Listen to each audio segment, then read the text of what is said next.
Programa y como lo prometimos está en el aire el señor Jorge Altamira. Él es político, escritor, periodista, fundador del Partido Obrero, ex legislador de Cava, ex candidato a presidente de la Nación.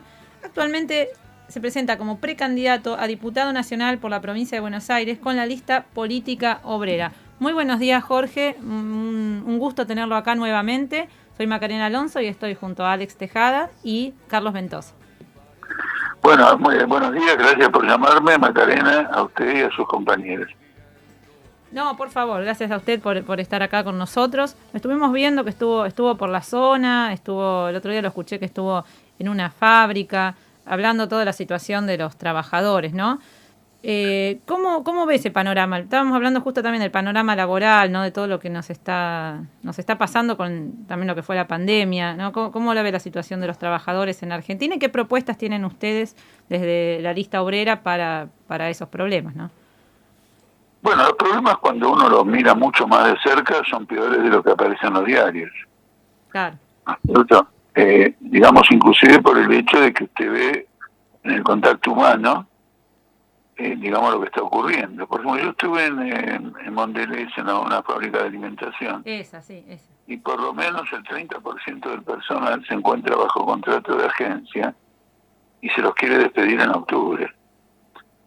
Entonces hay toda una crisis dentro de la fábrica por este motivo, pero lo que también me llama la atención es que la proporción de gente en una fábrica como esta, 30% bajo un contrato de agencia, está revelando una orientación de la parte patronal que tiene mucho que ver con lo que es el acuerdo con el Fondo Monetario Internacional.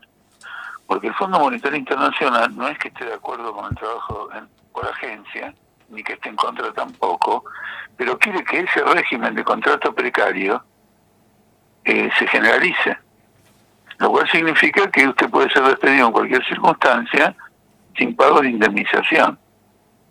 En el mundo, cuando esto se aplica, se produce, por impulso de la patronal, una rotación muy grande de trabajadores. Nadie está en el empleo un tiempo más o menos prolongado, se pierde la estabilidad y el personal queda muy vulnerable a las presiones de la patronal. Porque claro, el que más se pliega más a las presiones de la patronal probablemente conserva el empleo más tiempo. El que lo hace menos es despedido.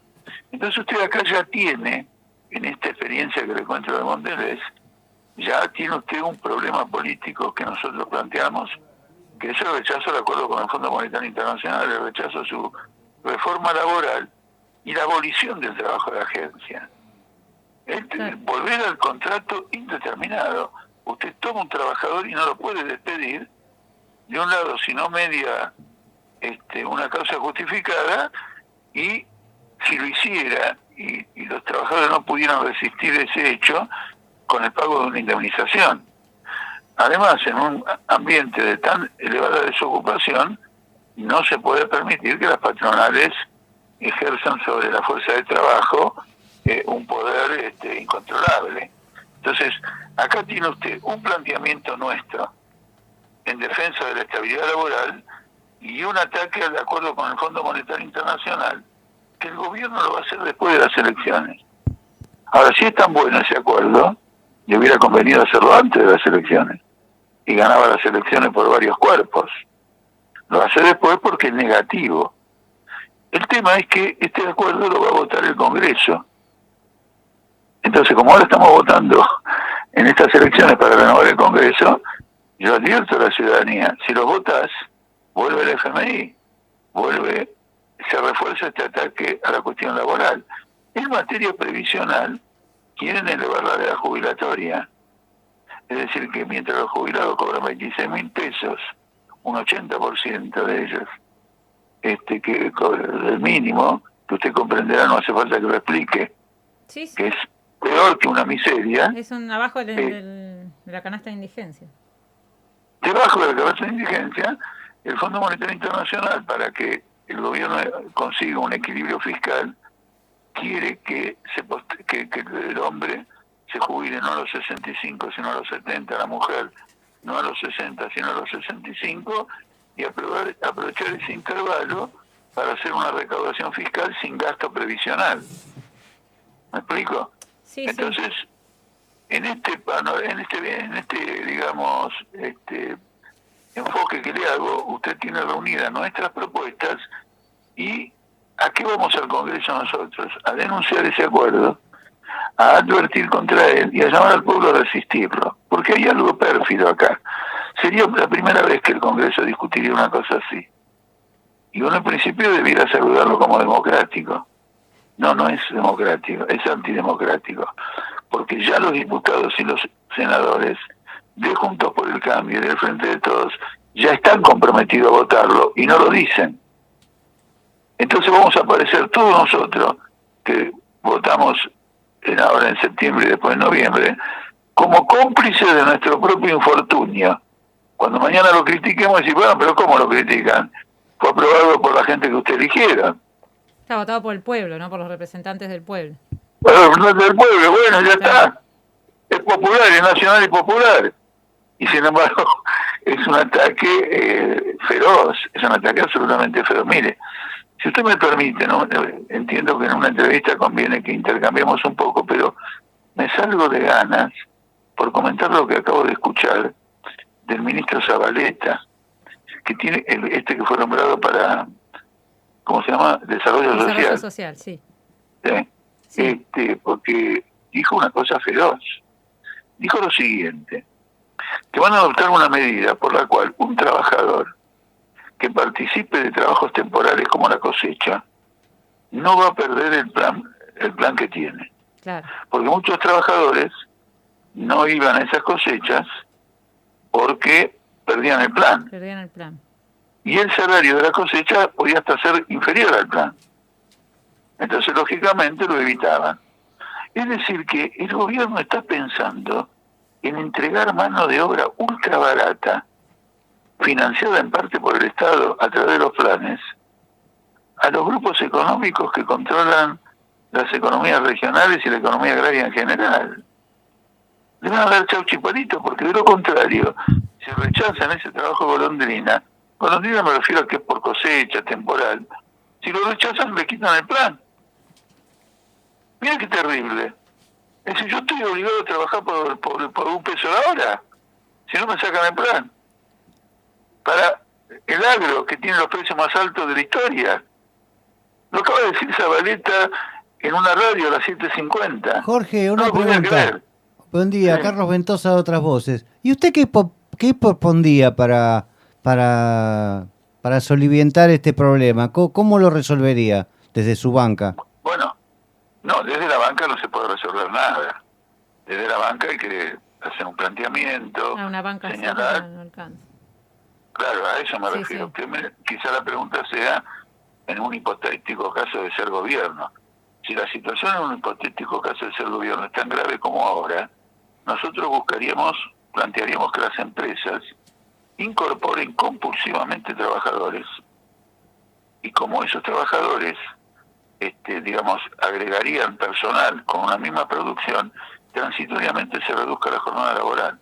Es decir, que las horas de trabajo que se están aplicando ahora, ¿no es cierto?, se distribuyan en función de la capacitación de cada uno entre trabajadores ocupados y desocupados. Y mientras tanto tengan una jornada menor, por ejemplo 6 horas, sin tocar el salario. Porque esto sería una forma en que la crisis que vive el país recaiga su costo sobre la clase patronal y no sobre la clase obrera. Claro. Y con esto no estoy diciendo nada que una persona común no lo entienda como lógico. El que tiene más poder de aguante, que aguante más. El que tiene menos poder de aguante, que aliviemos la carga. Compulsivamente. En el mundo, ¿no? Porque esto yo creo que es una agenda global, ¿no? Esto del trabajo como un bien escaso, de esto ahora le voy a preguntar qué piensa sobre eso, ¿no? La renta básica universal. Pero acá hay un tema que sí, que efectivamente los que perdieron, acá cuando dicen no, porque la pandemia fue para toda la humanidad, no fue para toda la humanidad. Eso lo hablamos en la entrevista que hicimos a principio de año, ¿no? Y sigue siendo así, los ricos se enriquecieron exponencialmente y quienes realmente soportamos la crisis, el costo de la pandemia, fuimos las clases trabajadoras. Es impresionante la pobreza y que quedó más en lo que es Latinoamérica y el Caribe, ¿no? Uno leyendo los informes. Sí. Sí, es Ocurre lo terrible. siguiente, es terrible, pero ocurre lo siguiente. ¿Por qué ocurre esto? Porque en una ciudad capitalista todo se transforma en mercancía, todo. Nada se transa si no es una mercancía. Entonces, por de pronto, el que tenga una prepaga, depende, si esa prepaga de golpe tiene mucho trabajo, probablemente le aumente la prepaga. El gobierno, viendo que esto era explosivo, por un tiempo la congeló, ahora la habilitó el aumento. Lo mismo con las obras sociales, se ha privatizado la salud. En el diario internacional Financial Times hay un reportaje espectacular al jefe de la Pfizer, espectacular, el fin de semana, larguísimo reportaje, Sí, donde él dice todo lo que ganaron de plata, fue la suba de impresionante. acciones.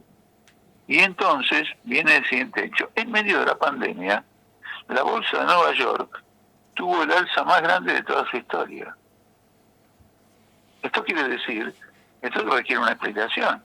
La explicación es que con el argumento de que hay una pandemia, la gente no puede ir a trabajar y las empresas se encuentran dificultades, los subsidios y los apoyos bancarios a los grandes grupos económicos en todo el mundo fue fabuloso. Por ejemplo, entre Estados Unidos y la Unión Europea, esto alcanzó la suma de 25 billones de dólares. Es decir, que era maná del cielo. Cuando los judíos atravesaron el desierto, caía comida del cielo. Y acá, en medio en medio de la pandemia, han ganado una fortuna. Y además han ganado una fortuna por la pelea entre ellos. Por ejemplo, él, este hombre, jefe de Pfizer, un griego, ahora no me acuerdo el nombre, pero le doy los datos para que vea que es concreto lo que le estoy contando, hizo toda una lucha para contra los otros grupos farmacéuticos, en particular contra AstraZeneca, a la que en un momento, él contó, la quiso comprar para desarmarla, para vender sus activos y hacer que AstraZeneca desaparezca del mercado y que Pfizer se quede con todo ese mercado. Entonces fue un negocio de la farmacéutica. Y en Argentina, los gastos del gobierno de la pandemia fueron financiados por los bancos. ¿Por qué? Porque la plata que daba el Banco Central se la daban los bancos privados y bueno, y nacionales, pero los bancos, y el Banco Central le daba el ELIC, títulos, que rinden 40% anual. Entonces el Banco Central se endeudó al 40% anual para financiar la pandemia. Por lo tanto, la pandemia fue un negocio de los bancos. Claro, claro, claro. Entonces, usted me entiende, por eso nosotros decimos que esta es una crisis humanitaria, no es una crisis sanitaria, es humanitaria porque la humanidad, organizada en forma capitalista, se ha hundido en forma extraordinaria, con todas las secuelas que esto puede verse. Mire usted una cosa muy interesante. En Estados Unidos van a dar la tercera dosis porque ahora hay una variante más agresiva del virus. Mucha gente le está advirtiendo a Estados Unidos que está cometiendo un crimen. ¿Quién se lo advierte? La Organización Mundial de la Salud. Porque mientras le dan la tercera dosis a los norteamericanos, en África nadie tiene la primera. Entonces el punto es el siguiente, claro, ¿por qué se van a preocupar los norteamericanos por los africanos? Por la simple razón de que si el virus progresa en África va a llegar a Estados Unidos.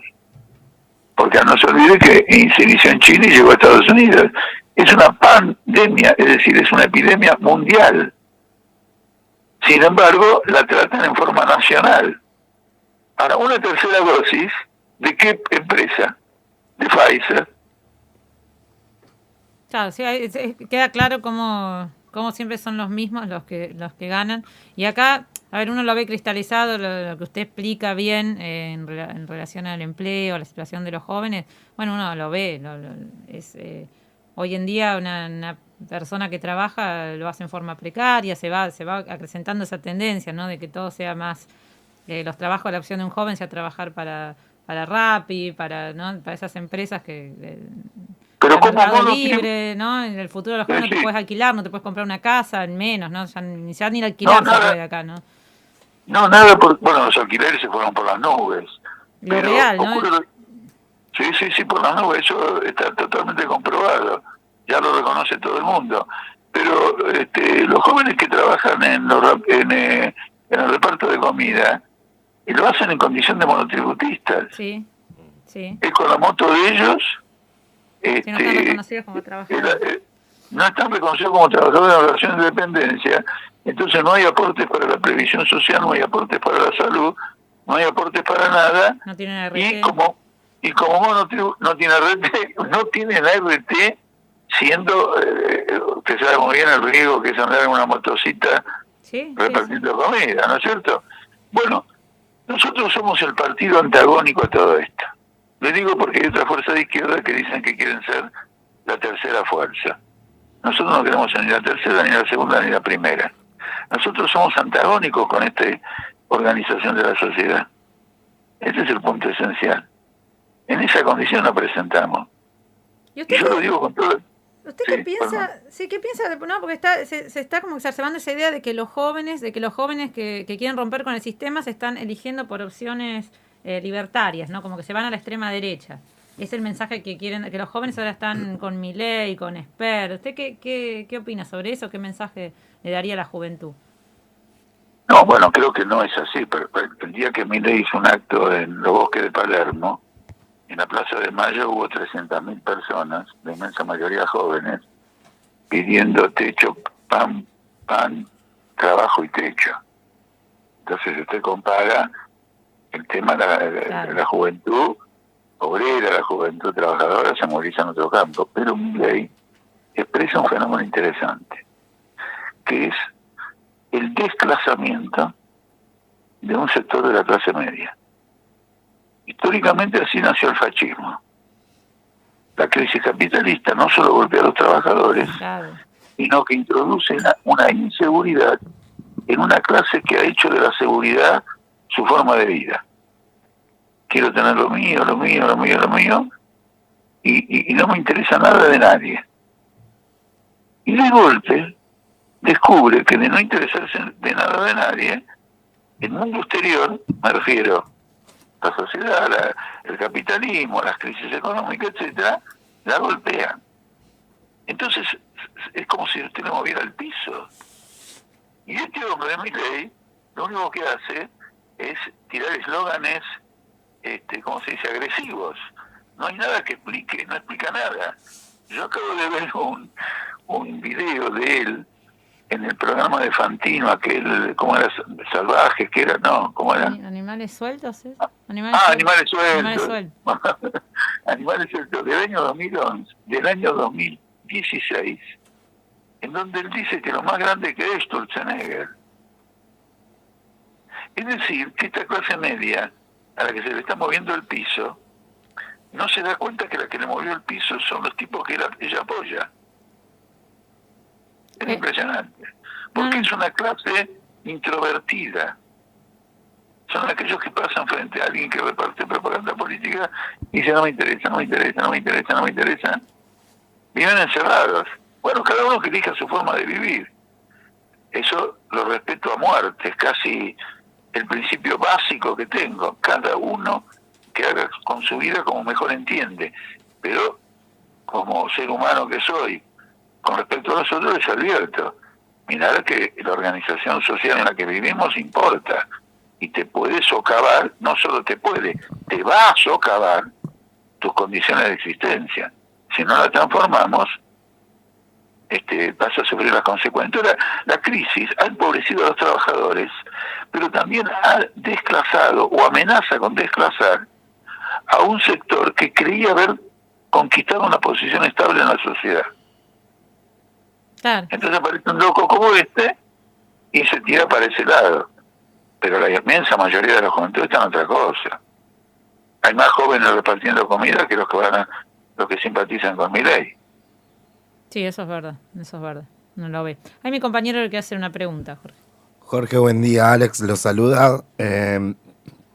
Mi pregunta es, ¿qué opina sobre la foto que se viralizó del presidente de la República?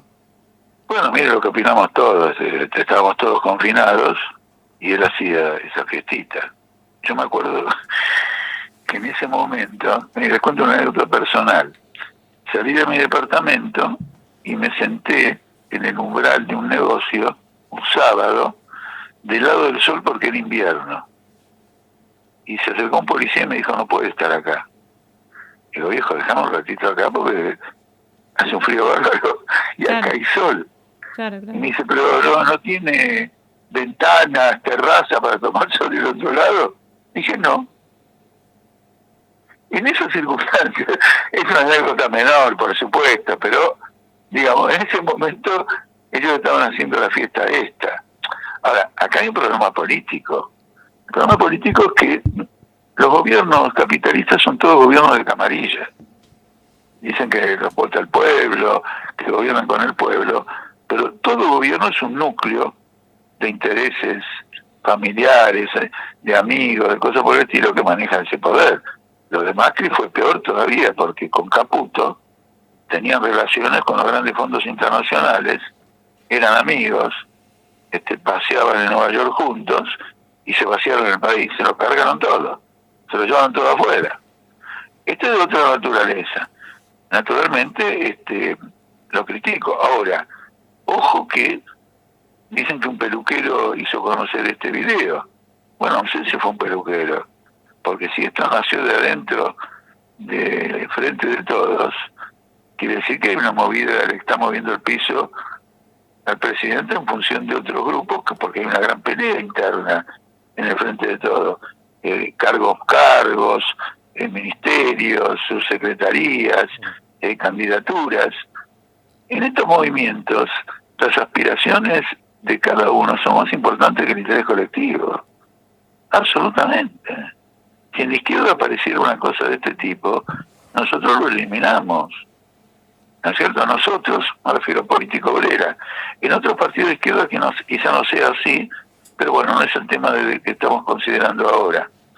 Es una expresión de esta descomposición política. Lo más grave de todo ahora es que van a firmar con el FMI. Sí. Y quieren que lo votemos para que hagan eso, y nosotros no sabemos que estamos votando para eso, porque no se debate, y los únicos que lo decimos somos nosotros. El otro día alguien me dijo, pero muy bueno que lo debate el Congreso, es democrático. Es cierto que es democrático que lo debate un Congreso, nunca lo había hecho, ahora lo hace, pero ahí está la perversidad. Cuando vos haces una cosa buena con la finalidad de provocar una cosa mala, sos un perverso. Claro, porque después cuando el endeudamiento, bueno, pero lo votaron ustedes, son los representantes del pueblo. Lógico, ¿me explico? Entonces me vienen con el cuento democrático, cuando yo justamente quiero advertir, cuidado con el cuento democrático, porque te van a enchufar a vos la responsabilidad. No los votes. Si lo votás bien el FMI, vuelve el FMI. Jorge, para cerrar y para concluir, un mensaje, dejamos el micrófono abierto un mensaje para la gente, para los oyentes, y por qué deberían votar a Política Obrera. Mira, yo le voy a contar lo siguiente. El otro día estuve en La Plata y se acercó un trabajador y me empezó a contar cosas de su vida, y me impactó por lo siguiente. Era fabuloso los esfuerzos que este muchacho, porque era muy joven, estaba haciendo por su familia. Trabajaban él, su mujer, el papá. ¿Pero qué quiere decir que trabajaban? No tenían un empleo. Entonces había changa en la construcción, fabricaban empanadas, buscaban ropa barata para venderla a un precio un poco superior. Y si estaban en tantas actividades, que me quedé conmovido, porque dije, pero qué pelea por la familia. ¿A qué viene esto con lo que ustedes me dicen? Este hombre está haciendo una lucha individual. Lo que nosotros estamos planteando no va a salir como consecuencia de que entramos al Parlamento, va a salir de una lucha colectiva. Hay que salir a luchar. Entonces hay gente que me podría decir, bueno, no, pero luchar, qué sé yo, es un sacrificio. Peor es el sacrificio de la lucha individual, porque está solo peleando. ¿Me explico o no? Este hombre, por medio de una lucha colectiva, va a obtener más para su familia que todos los sacrificios que está haciendo, y que yo los valoro, no estoy en contra de lo que hacía mi papá. Cuidado, de esto sé mucho, por eso también me admiré tanto por él. Además porque vi una vitalidad en la clase obrera fantástica, no les ha aplastado el espíritu la crisis. al revés. Y muy bien que haga esto, pero estaba en un acto de nosotros. Esto quiere decir que ya estaba comprendiendo la necesidad de una lucha colectiva. Hay que hacer una lucha colectiva. Nosotros tenemos al Congreso para estimular una lucha colectiva en las calles, en los centros de estudio, en los lugares de trabajo, para romper con el FMI, no pagar más la deuda externa usuraria y sacar a la Argentina, especialmente a los trabajadores, adelante. Así es, y qué interesante esto que dice, porque realmente es lo que uno también ve y lo que uno percibe, ¿no? La gente que hace lo que sea, es mamás que están vendiendo ropa, no sé, hasta por internet, hacen vivos para vender, sí, ropa usada, el rebusque, ¿no? El rebusque que se ve mucho en la calle, ¿no? El rebusque individual. Que cada vez te cuesta más todo, ¿no? Porque decir cada vez lo esencial te cuesta mucho hoy en día. Y hablando pero la gente no asocia ese enorme esfuerzo, ese enorme sacrificio, no lo asocia con la palabra lucha.